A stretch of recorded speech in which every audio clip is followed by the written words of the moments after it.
yun nga po, magandang buhay po sa ating lahat. At maraming salamat po sa muli niyong panonood ng mga videos na to. At sa mga followers, ganun din po sa mga followers, no? Maraming salamat din po sa inyo.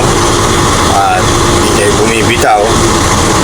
Pakidagdagan na lang po ng react tsaka ng share kung maaari po, no? At patuloy po natin panoorin. Patuloy po tayo mag-engage sa channel ko. At ganun din naman po ako makikipag-engage and follow back po ako sa inyo. So, maraming salamat po. At simulan po natin, no? Simulan po natin dito sa video na to ang pakikipag-engagement, no? Habang binabaybay namin ang daan ay nakita namin tong truck na to na may tatak na TDP. Shoutout sa iyo, no, buddy.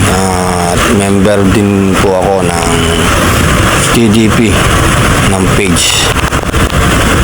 So, Truck Driver Philippines, mabuhay po kayo lahat. Habang binabaybay nga ang northbound papuntang Subic ay nakita natin tong mga truck na to, nakapaberos at member din ng TDP.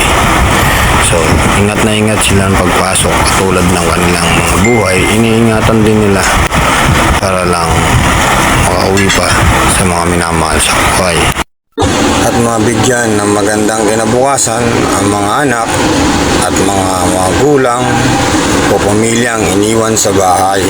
Dahil bilang isang truck driver o pahinante, kami po ay nabibilang na ang mga paa sa hukay sa konting pag-atras at pag-abante ng aming mga gulong at pagtapak ng silinyador ay pwede po kaming mahulog sa bangin, bumangga sa kamatayan.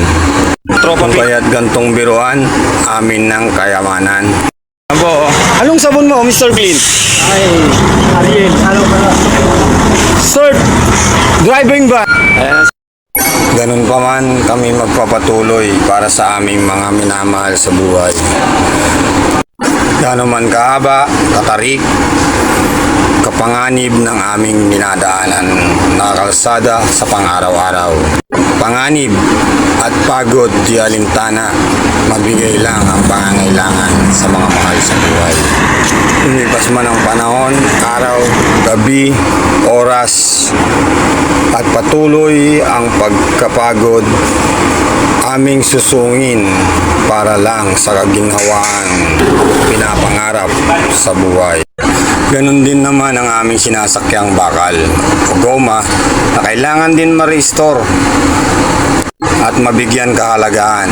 Paminsan-minsan sisilipin ang kalagayan at papacheck up sa mga espesyalista, mekaniko at mga tireman upang maibigay din sa amin ang garantisadong biyahe at ligtas na walang kakibat sa kakasakuna sa daan. At pagkatapos harapin ang realidad at mga panganib na sinusuong sa buhay, kung may pagkakataong harapin ang nagpapasayang mga bagay-bagay sa iyo katulad ng pag-iibon ko, aking hinihimas-himas at tinitignan ng may pagmamahal din at hinahagis upang sa bandang huli makatulong sila kung ating matitraining, dahil ang pag-iibon ay meron ding pagpapahalaga na kinakailangan, no? So ito, at dadalhin ko rin sa garahe sa Quezon City para i-hagis o i-training sila rito. Itong kulay puti na may itim, tsaka yung Choco, tsaka si Marco ang hinagis ko rito. So kagandahan naman doon, nakauwi pa yung mga yan. Nakauwi pa kahit na dito makikita na paikot-ikot sila na parang bagong laya o bagong laya talaga sa hawla, kasi matagal-tagal ko rin silang hindi napapalipad kung saan-saan.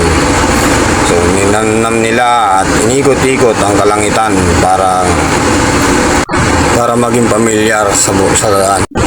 At muli dito kumuha kami ng isang na-restore na truck na kung saan may bumigay na rin Dahil sa katagalan, ang tinutukoy ko rito yung salamin and restore o yung windshield sa Quezon City dito sa Man.